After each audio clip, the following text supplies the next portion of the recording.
자, 사사기 강의 첫 번째 시간입니다. 멈추지 않는 광기, 포기치 않는 사랑이라고 하는 부제를 가지고 우리가 오늘 처음 시작을 해서 약 20번에 걸쳐서 볼 예정인데 70번에 걸쳤던 구원론 설교가 마쳤죠? 그렇죠? 구원론 설교의 부제는 구원의 파도치는 영광이었어요. 하나님의 구원이 우리한테 끊임없이 밀고 들어오는 파도와 같다라는 이야기죠. 여러분 그거 아세요? 파도가 밀고 들어올 때, 그냥 밀물이 들어올 때 바람도 같이 불어요. 그렇죠? 바람이 부는 거니까 사실 이렇게 오는 건데, 어떻게 보면 그 바람이 되게 강하게 불어서 그 바람을 맞이하면서 바다를 보고 있으면 되게 마음이 좀 탁 트이는 기분이 들기도 하죠. 이때 인간은 어떤 대자연의 경이로움 앞에 좀 서게 됩니다. 이 경이로움 앞에서 인간은 논리와 설득이 아니라 존재 자체와의 어떤 교감이 시작이 돼요. 이 교감 안에서 우리는 무언가 깨달음을 얻기도 하고 동기부여를 받기도 하고 되게 여러 가지 현상을 겪기도 합니다. 실제로 인사이드 아웃 2의 그 상담 자문을 맡았던 사람 역시도 썼던 책 이름이 경외감이에요. 인간의 인생을 바꾸는 것들이 대단하거나 특별한 무언가가 아니라 되게 자연스럽고 지극히 일상적인데 어떤 감정이냐? 경외감, 경이로움을 느꼈을 때 나타난다라고 이야기를 하면서 진행이 되어지거든요.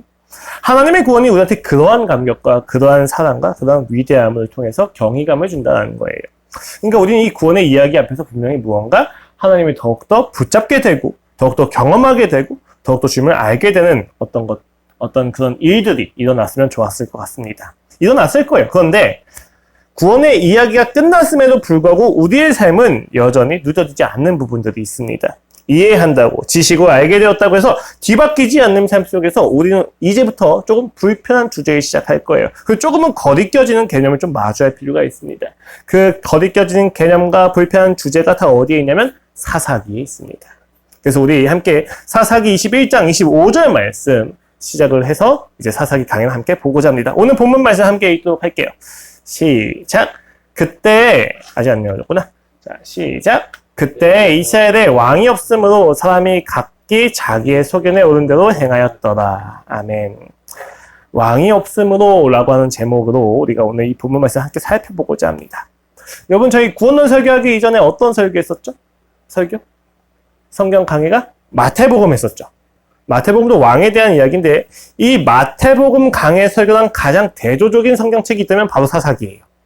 무엇이 대조적이냐? 마태복음은 예수 그리스도께서 유일한 왕 되셨고 그 유일한 왕이 우리의 삶에 오셨다라는 것을 이야기하고 사사기는 왕이 없는 이스라엘 백성을 다룬다라고 하는 점에서 그래요. 물론 마태복음 때, 즉 신약시대에도 구약시대에도 여전히 왕은 한 분이시죠. 우리가 믿든 믿지 않든 우리가 동의하든 그 여부와 상관없이 하나님은 항상 우리의 삶의 왕이 되십니다. 그런데도 불구하고 이 왕의 존재와 상관없이 그 왕을 믿는지에 따라서 달라지는 삶에 대한 이야기와 양상을 사사기와 그리고 마태복음이 정확히 보여주고 있습니다. 물론 마태복음 안에서 보면은 예수님이 왕이 되셔서 오셨기 때문에 나타나는 놀라운 역사들을 보다 보면은 이 사사기의 책들이 조금 의문이 생기긴 할 수 있어요. 어떤 점이냐면 하나님이 우리에게 역사하지 않으시니까 우리가 이렇게 타락하게 된 거잖아 라고 하는 질문을 던질 수가 있다는 거죠. 마태복음에서는 예수님이 왕 되셔서 오셨으니까 변화가 되는 건데 말이죠. 근데 사실 마태복음에서도 예수님이 오셨음에도 불구하고 바뀌지 않는 광기의 역사가 있어요. 또 사사기에도 타락의 역사고 이야기하지만 그 타락 가운데 중간중간에 그리고 끊이지 않는 은혜와 구원의 역사가 있습니다. 다만 주제에서 강조하는 게 다른 거죠. 마태복음 같은 경우는 그 구원의 역사에서 유일한 왕 되신 예수님이 어떠한 왕이시냐, 어떠한 통치냐를 보여주고 있다면 사사기는 왕 되신 하나님과 상관없이 살아가는 그 이 인생이 얼마나 비참한 관계에 묶여서 살고 있느냐에 대해서 이야기를 해주고 있어요. 강조점이 좀 다른 거죠.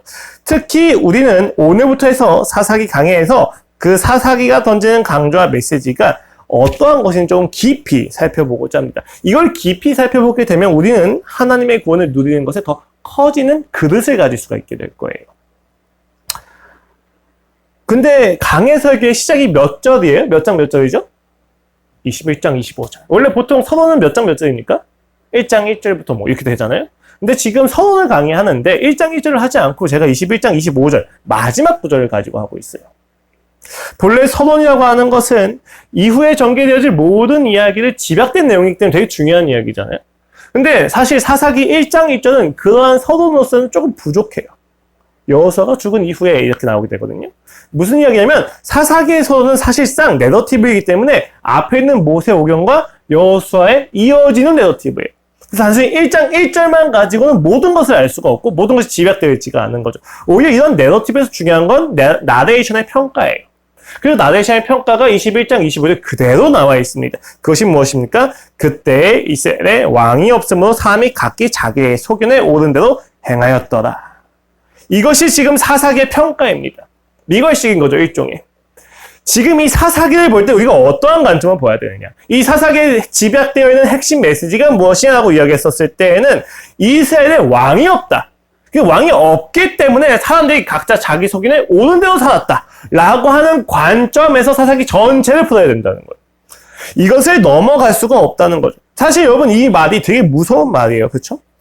왕이 없어서 자기 소견에 옳은 대로 행하였다네. 우리가 생각할 때 민주주의 체제 안에서 이것은 아무런 이상이 없는 이야기처럼 느껴지기도 하죠. 타락, 악, 죄? 아니요. 민주주의 체제에서는 이게 최고의 선이에요. 사람이 각자 자기의 선을 주장하면서 산다? 최고의 자유인 거죠. 그런데 여러분 우리가 실제 민주주의 체제 아래에서 진행되어지고 마주하게 된 현실이 무엇입니까? 각자가 신이 되어지고 각자가 오름이 되어지고 각자가 왕이 되어버린 우리의 현실은 우리가 생각하는 것처럼 자유롭고 낙원이며 유토피아하고 달라요. 사람들이 왜 그토록 사적 제재에 대해서 그렇게 외치기 시작합니까? 민주주의 체제의 근간인 법치라고 하는 것이 완전하지 않기 때문이잖아요. 근데 여러분 이렇게 한번 생각을 해볼게요.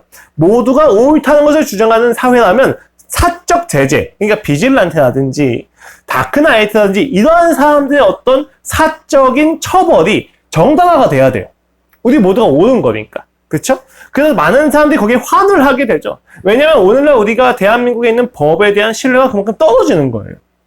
법이 구현되지 않고 있으니까 사적인 제재를 통해서 구현되면 좋겠다라고 생각을 하는 거죠. 그런데 여러분 이 사적 제재가 조금만 넓어진다고 생각을 해봅시다. 그 이 사적 제재에 대한 내용이 정당화된다고 생각을 해봅시다. 그러면 정말로 우리가 행복해질 수 있을까요? 정말로 안전한 치안을 가질 수가 있을까요? 그렇지 않을 거예요. 사적 제재가 보편화되기 시작하면 이때부터 사회는 힘의 사회가 돼요. 누가 더 힘이 세냐에 대한 이야기가 되는 거죠. 가장 힘이 센 사람이 가장 잘 처벌하는 사람이 되는 거죠. 우리가 법치 제도를 그렇게 많이 비판하지만 사실 이 법치 제도만큼 우리의 치안을 유지시켜주는 것도 없단 말이에요. 그런데도 불구하고 이 법치 제도를 기초로 하고 있는 민주주의마저도 우리가 생각하는 낙원하고는 멀리 있다는 것을 우리가 알 필요가 있어요. 누구나가 옳다는 것을 주장하는 것을 넘어서 옳은 대로 행하는 그 사회가 얼마나 혼란을 반복시키고 있는지 우리가 깊이 이해할 필요가 있다는 것입니다. 결국 각기 소견대로 옳은 인생은 폭력적인 삶이 될 수밖에 없어요. 폭력적인 사회로 끌어갈 수밖에 없습니다. 물리적인 힘, 정보, 돈, 그리고 권력. 힘의 내용이 달라질 뿐이지 결국은 폭력이 반복되는 인생인 것이죠. 결국 그 혼란 속에서 우리는 옳고자 했었던 이유를 잃게 되고 옳음 자체에 집착을 해버리고 옳음 자체를 포기해버리는 이상한 삶을 살게 되기 시작합니다. 이것은 일종의 광기와도 같죠. 맞아요. 지금 사사기는 광기의 이야기입니다. 제가 이미 광기에 대해서 한 2번 정도 설교에서 언급을 한 적이 있어요. 광기가 무엇이냐? 자신이 받았던 목적을 이루기 위한 수단에 집착해서 결국 받았던 목적 자체를 잃어버리게 되는 현상. 우리가 광기라고 이야기를 해본 바가 있습니다. 제가 헤롯에 대한 이야기, 그리고 광야에서 떠도는 이스라엘 백성에 대한 얘기 통해서 이것을 이야기한 적이 있어요. 예를 들면, 가정을 지키기 위해서 돈을 벌었는데, 어느새 돈을 버는 것에 집착해가지고 가정을 잃게 되는 거. 광기인 거죠. 하나님의 상호 구원을 받아서 하나님의 통치를 받아 하나님과 교제하는 것이 나의 삶의 목적이 되었는데, 하나님이 없는 국가에 매몰되어 버린 현실. 이게 사사기입니다. 광기예요. 사사기는 그러한 광기를 너무 잘 보여줍니다. 이스라엘 백성이 목적하는 나라가 있었고 그 목적하는 나라에 이르기 위해서 필요했던 것이 있는데 그 필요한 것에 집착하는 것을 통해서 자신이 본래 목적했던 하나님과의 관계를 상실해버린, 그리고 그것이 끊임없이 반복되어지고 그 반복 가운데서 결국 체념하게 되는 역사가 사사기입니다. 우리는 생각하게 됩니다. 왕이 없으면 얼마나 신날까? 내게 기준이 없고 내게 어떤 권위가 없으면 얼마나 내가 자유로울까? 그러나 왕이 없을 때 우리가 마주하는 것은 내가 가진 자유가 얼마나 무거운지 대세예요. 나는 자유로울 것이다 라고 생각을 했지만 막상 자유가 오니까 무거워진단 말이에요. 그 무거운 자유를 어찌할 수가 없어서 내게 자유가 필요했던 이유와 목적도 다 상실한 채 그 자유 자체에 집착되어지고 함몰되어서 결국 그 자유의 무게에 짓눌려버리는 인생. 그게 바로 사사기라는 이야기입니다. 우리가 주어진 삶에서 원하고 필요하고 옳다고 생각하는 것을 주장하는 것은 쉬워요. 그런데 내가 옳다고 주장하는 바를 살아내는 것이 너무 어렵다는 것입니다. 그럼에도 불구하고 그 자유에 집착하는 현실, 얼마나 비참하고 처참하며 두려운지에 대해서 우리가 사사기를 통해서 깊이 살펴볼 수가 있습니다. 이번 생각을 잠깐 해볼게요. 오늘 본문 구절은요, 사사시대에 쓰였다고 했지만 사사시대 때 읽혀졌던 내용이기도 하지만 결국은 왕정사회에서도 읽혀졌고 포로사회에서도 읽혀졌고 신약시대에서도 읽혀졌고 오늘날 민주주의 제도 안에서 있는 우리 역시도 똑같이 읽고 있습니다. 이러한 사회 속에서 그러니까 공시적인 부분에서 이 구절을 읽게 되었을 때 우리는 각자 이런 생각을 하게 되죠. 각자 자신이 옳다고 주장하며 각축하는 현실의 이유가 결국은 왕이 없기 때문이구나 라고 생각을 하게 돼요. 그럼 왕이 없는 것이 문제제기니까 대안이 어떻게 되어집니까? 왕이 필요하구나 라는 것으로 가게 됩니다. 근데 여러분 우리가 생각을 해보세요. 왕이 있던 시대가 분명히 있어요. 이 사사기 본문을 분명히 왕정시대에도 읽었을 거란 말이에요.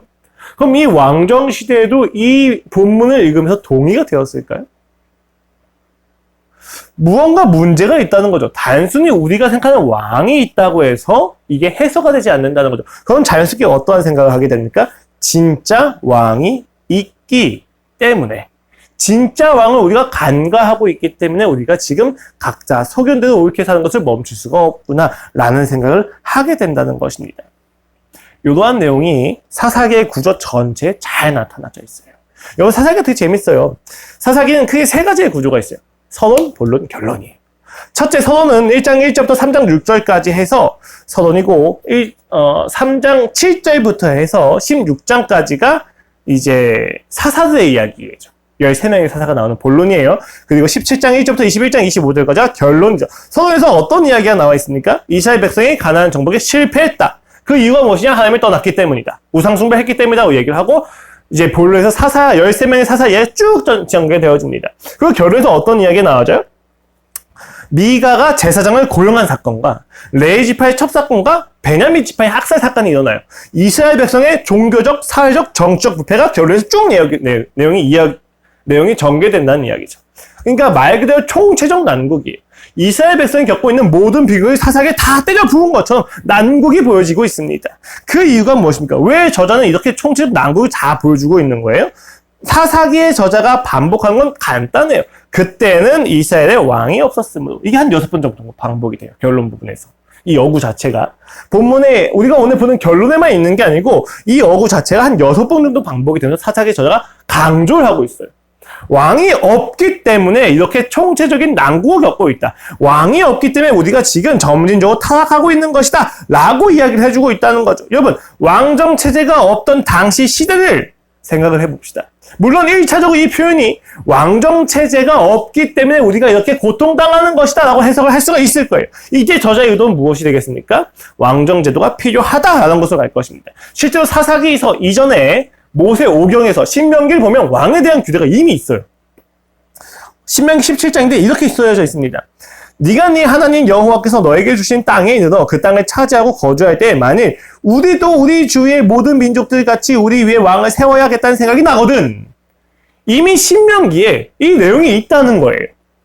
그럼 뭐라고 이야기합니까? 반드시 너의 하나님 여호와께서 택하신 자를 선택한 왕, 너의 위에 왕으로 세울 것이며 너의 위에 왕을 세우려면 너의 형제 중에서 이스라엘 백성 중에서 왕을 세우라는 이야기예요. 그쵸?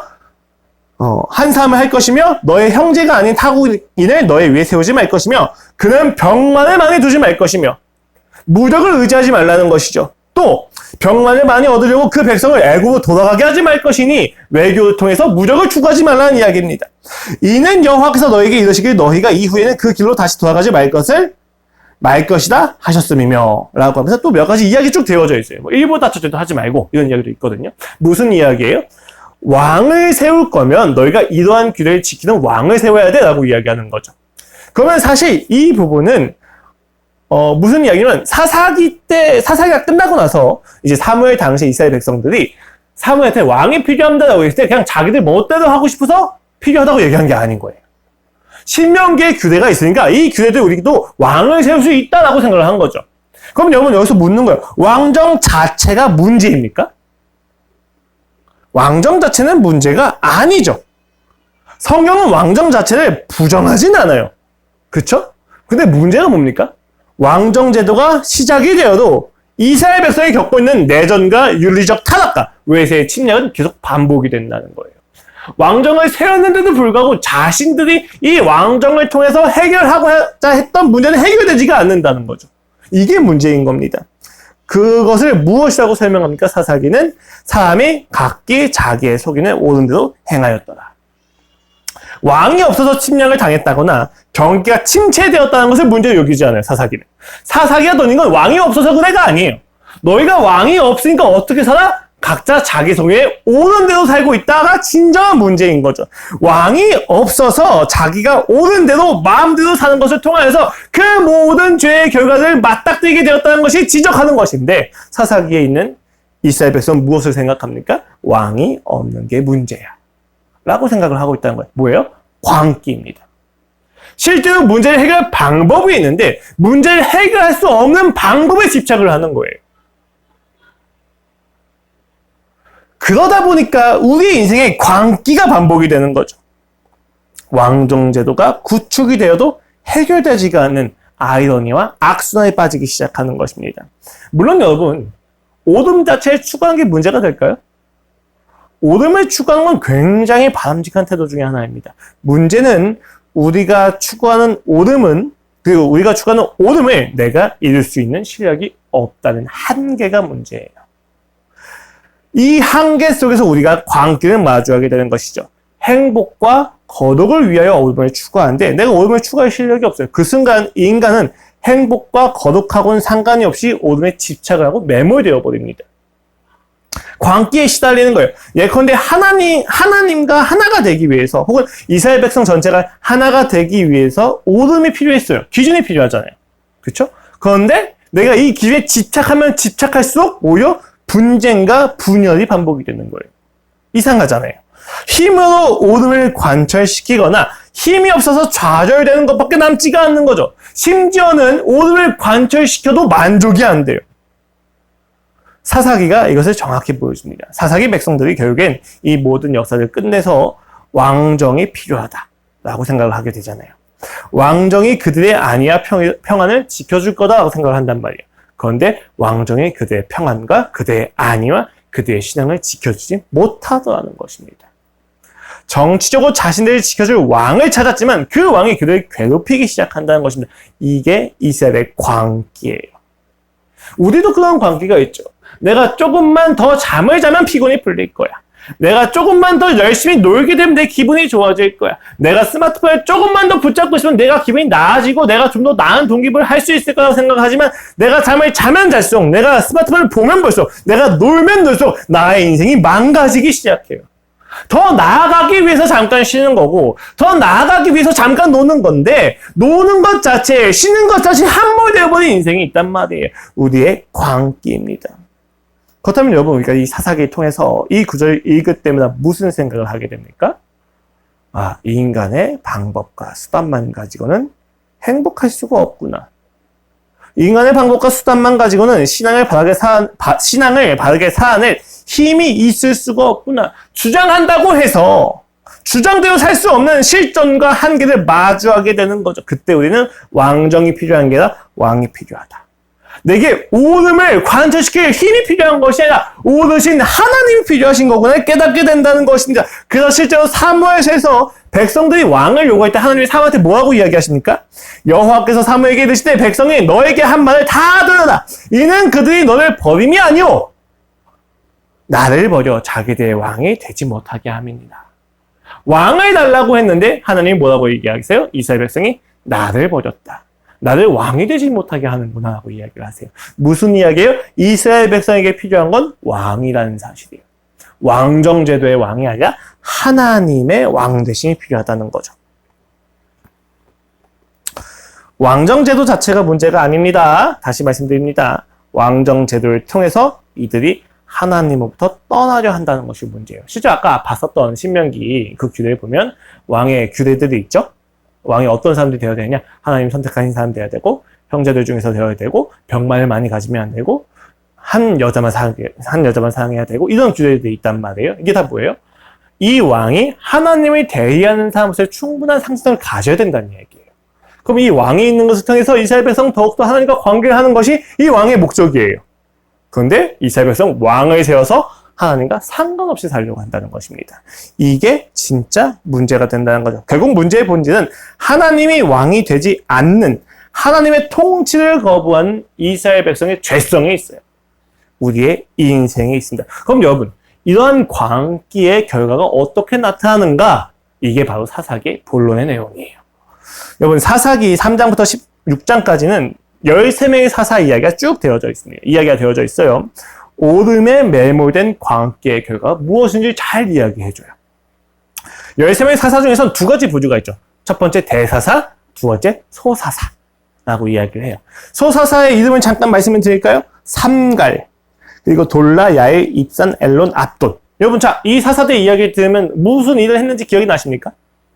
기억이 안 나실 거예요. 소사사들은 뭔가 그 기록이 명확하지가 않아요. 근데 이게 되게 재밌는 게 뭐냐면요. 기드온을 중심으로 해서 기드온 전까지의 사사들은 긍정적으로 묘사가 돼요. 기드온을 기점으로 해가지고 기드온 바로 다음에 사사로 여겨졌던 기드온의 아들 아비멜렉은 내전을 일으키고 그 이후에 마지막 사사인 삼손은 폭력과 음란에 미쳐있다고 우리가 보여지고 있죠. 그렇죠? 그리고 그 두 사사의 중간에는 소사사밖에 없어요. 되게 재밌죠? 물론 기드온 앞서서도 소사사가 있잖아요? 삼갈이라고 있거든요. 근데 이 삼갈은 전투의 기록이 있어요. 몇백 명을 죽였더라라고 이야기가 되어 있단 말이에요. 근데 그 뒤에 있는 소사사들은 전투의 기록이 없어요. 아비멜렉은 외세와 싸우지 않고 내전을 일으켰죠. 삼손은 블레셋을 죽이긴 죽이는데 블레셋을 구원하고서 자기도 죽어버리죠. 그쵸? 이게 되게 지금 재밌는 거예요. 기드온 이후부터는 악한 세대.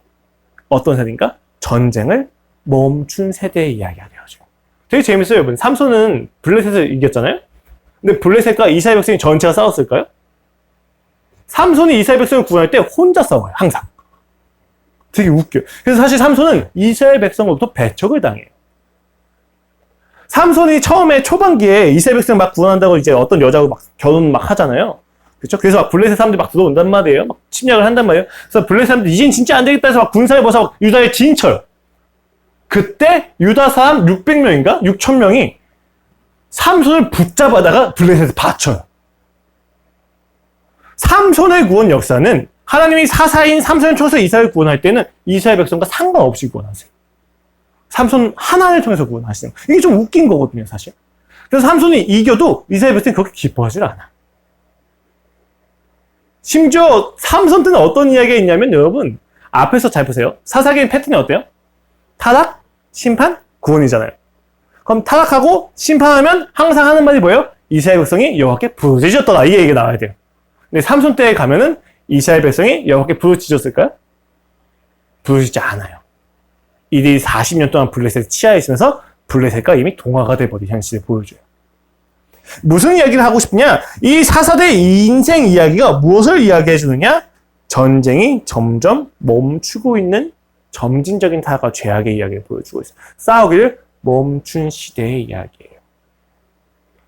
이러한 내용은 이스라엘 백성의 점진적인 타락과 죄성을 너무 잘 보여주고 있죠. 물론 타락만 하진 않았어요. 하나님의 구원 역사도 있었고 사사들의 놀라운 신앙들도 있었죠.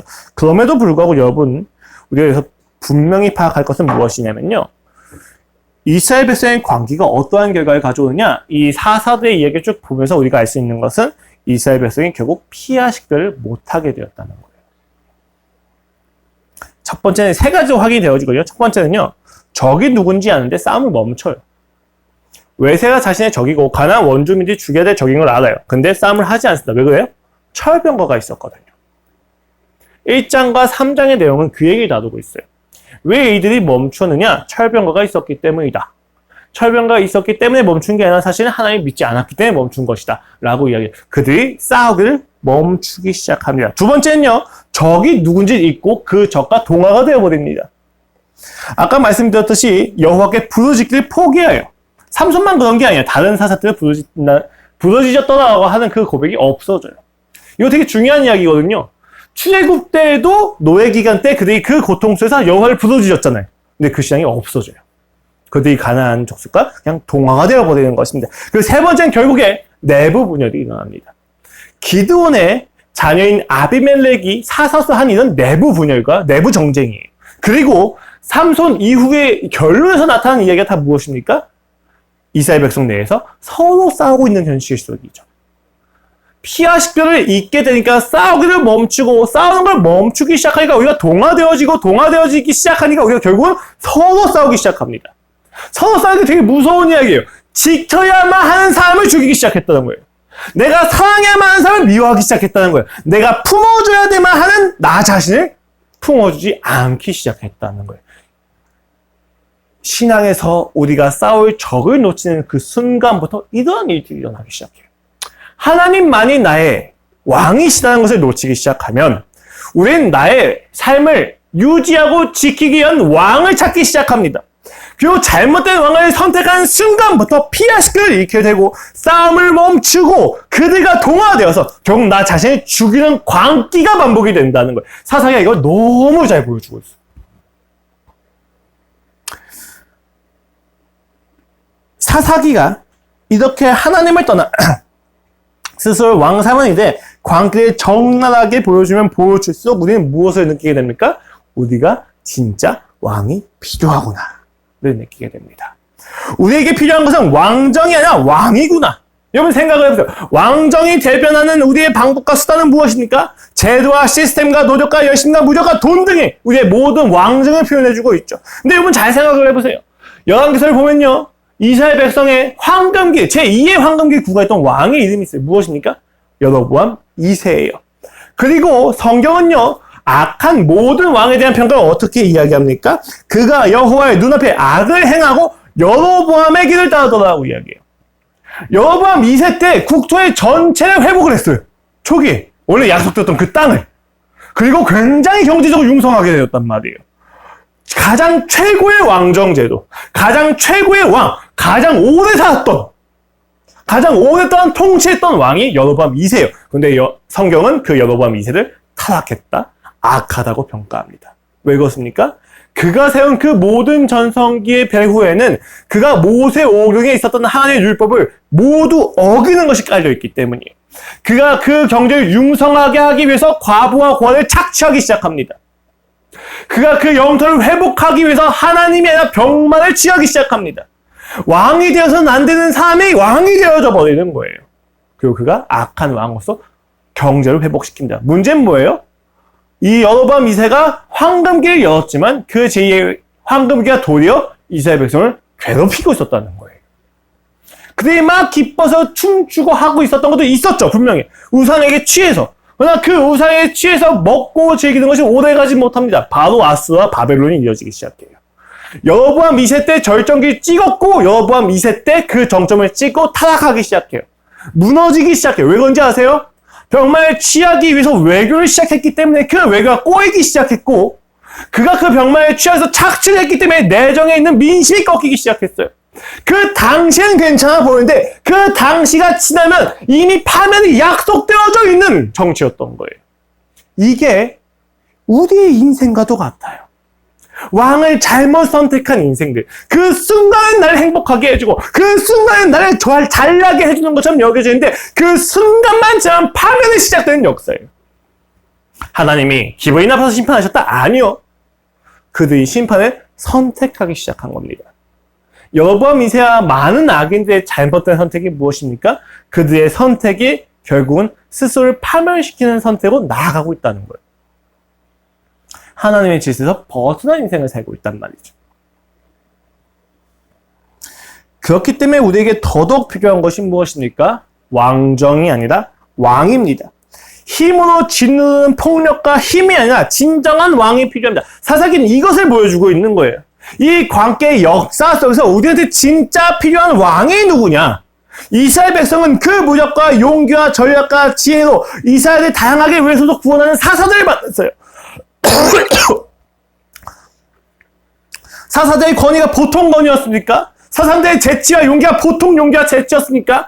사사들을 통해서 그들은 구원을 반복해서 구원을 받았습니다. 그런데 그 사사들을 통해서 나타난 전능과 힘과 용기의 하나님은 그들을 변화시키지 못했어요. 전쟁에서 이기는, 승리를 주는 전능하신 하나님은 결국 이스라엘 백성으로 하여금 정체성을 혼란하게 만들었다는 것입니다. 왜요? 여러분, 우리가 전능한 하나님을 따르기 시작하면 어떤 문제가 생기냐면 하나님을 따르지 않고 전능을 따르기 시작해요. 하나님보다 더 전능할 것 같은 것들을 따르기 시작한단 말이에요. 이스라엘 백성은 그게 가나안에 있던 우상들이에요. 하나님은 보이지도 않고 형상도 만들면 안 돼요. 윤리적으로 살아야 돼요. 그런데 바알과 아세라는 내가 마음껏 방탕하게 살아도 나를 잘 살게 해줘. 그럼 우리가 판단을 하는 거죠. 전능해서 나를 율법적으로 억압하는 하나님이 좋으냐? 싫다! 가는 거예요.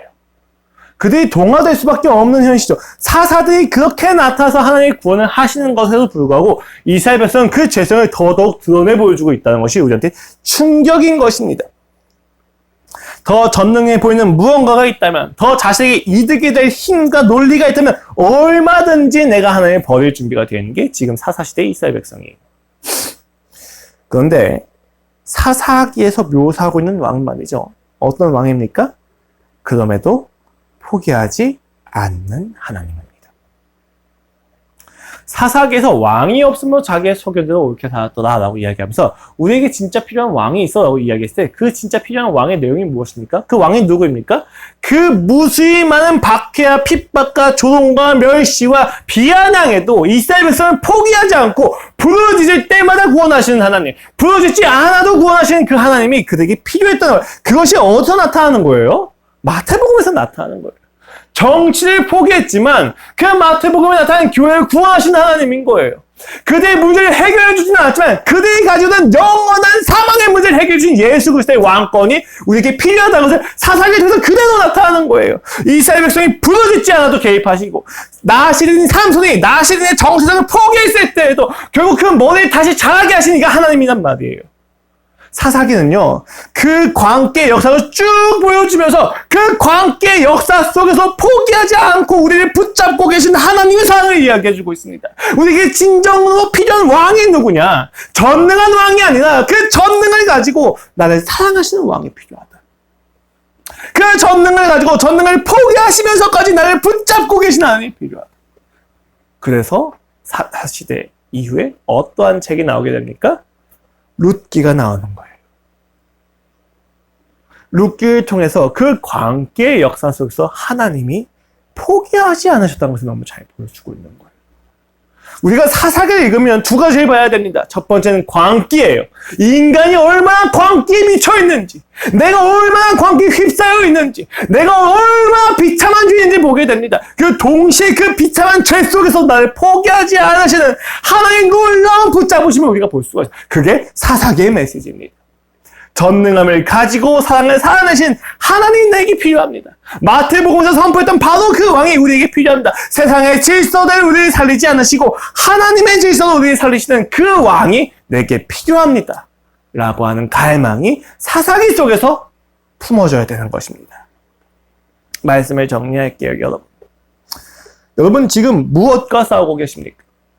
세상의 조롱과 싸우고 계십니까? 세상의 기만과 싸우고 계십니까? 나 자신을 향한 세상의 잘못된 기준과 싸우고 계십니까? 돈과 명예와 능력과 싸우고 계십니까? 절망이 몰려올 때마다 그 절망과 싸우고 계십니까? 여러분, 우리가 진짜 싸워야 될 적이 누구입니까? 우리가 이겨야만 하는 가난한 원주민들은 누굽니까? 우리가 승리를 거두어야만 하는 적은 누구입니까? 여러분, 밖에 있지 않아요. 사사기는요, 그 적이 왕을 없애고 스스로 옳게 사는 이스라엘 백성이라고 이야기합니다. 이스라엘 백성이 전쟁을 멈추는 것은 결국 가나안 원주민의 철병거나 우상 때문이 아니에요. 결국 그들이 왕을 왕으로 여기지 않고 스스로 왕으로 삼았기 때문입니다. 우리가 싸워야 될 적이 누구냐? 우리의 광기입니다. 하나님이 아닌 것을 통하여서 내가 잘 될 수 있다고 생각한 그 착각과 감정에 우리는 싸워야만 합니다. 사사기는 그 싸움에 지친 인생들을 보여줘요. 하나님이 따르다가 우상을 숭배하고 심판을 받아서 구원을 받습니다. 이게 적어도 13번 반복이 된 거잖아요. 그렇죠? 적어도 6번은 반복이 됐단 말이에요. 사사기의 그 이스라엘 백성은 지친 거예요. 무엇에? 싸우는 것에. 언제까지 내가 싸워서 이렇게 심판을 거듭받아야만 하는가? 내가 싸워서 얻는 이득이 도대체 무엇인가? 맨날 싸워서 이겨도 한 걸음 나아가도 내가 두고 후퇴하는 것 같은데 내가 싸우는 게 의미가 있는가? 나 이제 그만 싸우고 싶다. 주여, 나 이제 지쳤습니다. 나에게 더 이상 나아가게 하지 마세요. 나의 마음을 동정하지 마세요. 나의 마음을 격발시키지 마세요. 나 이제 나아가고 싶지 않습니다. 나 이제 지쳤어요. 라고 하는 게 사사기예요. 그래서 삼손 시대 때는 얘기했잖아요. 싸우기 그쳤다고 아예. 이제 싸우지 않습니다. 지쳤거든요. 어차피 당신이 우리를 끊임없이 구원해도 문제를 넘어서서 내가 하나님을 섬기지 않는 그 사랑에 대한 것을 끊임없이 그가 나에게 은혜를 베푸셔도 이제 나는 안 할래요. 내가 나아가봤자 결국 나 이보 후퇴하잖아요. 주여, 나를 그만 사랑하세요. 주여, 나를 그만 붙잡으세요. 나 이제 못하겠습니다. 나 지쳤어요. 나 이제 체념하고 절망했습니다. 나 이제 포기할게요, 주님을. 라고 얘기했을 때 하나님이 포기하지 않으시는 것이 사사기에 나타나는 거예요. 끊임없이 싸우게 하십니다. 여러분, 잘 생각을 하세요. 우리가 세상과 그 죄와 싸우기 포기한 그 순간부터 우리는 하나님과 싸우기 시작합니다. 싸움을 멈추는 인생은 없습니다. 무엇과 싸울지 선택을 하셔야 돼요. 여러분, 무엇과 싸우는 것이 조금 더 의미가 있을 것 같고 무엇과 싸우는 것이 조금 더 편할 것 같습니까? 하나님과 싸우는 거 훨씬 편하죠. 세상을 따라가면 됩니다. 근데 여러분, 세상이 주는 그 공허함 앞에서 견디고 버틸 힘이 있으십니까? 세상과 싸운 거요? 세상과 싸운 거 편하지 않습니다. 불편하죠. 힘들죠. 여러분, 편한 인생은 없습니다. 그런데 하나님을 믿고 세상과 죄와 싸울 때 우리의 삶에 은혜가 있고 가치가 있고 의미가 있습니다. 내가 설령 이 땅에서 비도하게 죽음을 당한다 할지라도 나는 싸우겠다. 내가 1보 전진하고 2보 후퇴하게 된다 할지라도 나의 싸움은 나가는 싸움이 아니라 깊어지는 싸움이기 때문에 나는 싸우겠다. 2보 후퇴한 것처럼 보일지 모르겠지만 나는 2보 더 깊어진 것뿐이다. 라는 마음을 우리는 싸워야 하는 것입니다. 우리의 죄가 얼마나 넓은지를 보십시오. 그리고 하나님의 사랑이 얼마나 깊은지를 보십시오. 어제 한 동생하고 통화가 좀 됐어요. 힘들다고. 설교를 어떻게 써야 할지 모르겠다. 그래서 전화통화를 하는데 그 친구가 저한테 설교를 어떻게 써야 되는지 모르겠다 질문하면 안 되는 친구예요. 왜냐면 그 친구는 지금 마주한 문제가 설교가 아니라 자기 인생이에요. 엄마 아빠가 죽음 앞에 있으시고 가족이 풍비박산 난 상태에서 여동생이 알바해서 전전긍긍하면서 돈을 벌고 있어요. 그런 상태에서 사역을 계속 붙잡고 있고 그 자리를 지키고 있는 그 아이의 진짜 해야 될 이야기는 하나님하고 그 이 사역의 자리를 지키는 게 너무 힘들다, 지쳤다 라는 이야기를 해야 됐었어요. 제가 처음에 살짝 질문을 들어주다가 한 30분 정도는 1차적인 대답을 해주고 2차적인 대답을 해주면서 이야기를 했어요. 너 근데 나한테 진짜 묻고 싶은 것이 그 얘기냐? 너랑 나랑 진짜 해야 될 이야기가 이 설교에 대한 방법론에 대한 이야기냐? 그럴 수 없다. 너 알지 않느냐? 너 진짜 나한테 하고 싶은 이야기가 뭐냐? 네가 진짜 고민하고 있는 그 문제가 뭐냐? 우리가 진짜 하나님을 알 수 있는, 하나님께 갈망해 될 수 있는 너의 삶의 지금 이야기가 뭐냐? 하는데 막 울더라고. 울면서 무슨 이야기를 합니까? 지쳤다, 못하겠다, 한숨을 쉬는 게, 숨을 쉬는 게 왜 이렇게 힘든지 모르겠다고, 자신의 인생을 더 이상 견디지 못하겠다고 이야기해요. 그 친구와 어제 1시간 반을 통화하면서 같이 기도했어요. 그 친구도 알아요. 그렇게 이야기하면서 결국 가족이 다 죽고 자신 생각한 최악의 상황이 와도 결국 걔는 하나님 포기 못해요. 저도 마찬가지예요. 제가 생각하는 비극적인 상황이 막 있잖아요. 그럼 한 제가 3년, 4년 교회 안 나갈 줄 모르겠어요. 그런데 하나님을 포기하지 못해요. 왜요? 하나님을 포기한 인생이 그렇게 가치 있게 느껴지지가 않아요. 이미 내 삶에서. 내가 하나님과 싸우는 게 너무 불편해요. 내가 세상과 싸우기 훨씬 나아. 내 인생은 조금 불편해질 수 있는데 그게 훨씬 마음이 편한 거예요. 우리는 이 사사기를 보면서 그것을 확인하게 됩니다. 우리가 무엇과 싸우고 있는가? 그리고 내가 싸우는 이 싸움이 누가 주권자인가? 결국 그 싸움 속에서 여러분은 아시게 될 겁니다. 우리는 뭐 하나님과 싸우기도 하고 세상과 싸우기도 맨날 왔다 갔다 해요. 근데 이렇게 싸움을 왔다 갔다 하는 게 의미가 있어요. 아무것도 아닌 것 같은데. 왜요? 왔다 갔다 하면서 알게 된다. 내가 진짜 누구 편인지. 많이 싸우세요. 많이 체념하세요. 많이 넘어지세요. 많이 절망하세요. 저도 매일 절망하고 매일 힘들어하고 매일 죽을 것 같고 매일 생각지도 않은 문제가 나타날 때마다 하나님께 원망을 합니다. 그 원망 가운데서 다시 한번 생각해요. 내가 누구의 편인지. 누가 나의 편인지. 누가 진짜 나를 사랑해서 나의 미래를 이해해 주고 있는지. 잘 생각을 해보시죠. 그러면 내가 어디 편에 서는지를 알게 됩니다. 사사기 강의가 시작이 됩니다. 끝없는 광기의 이야기가 시작이 될 것입니다.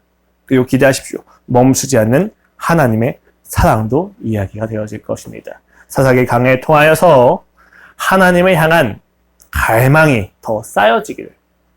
여러분 제가 이야기했지만 사사기 강의를 통해서 하나님 만나서 인생이 변하시길 얘기하지 않습니다.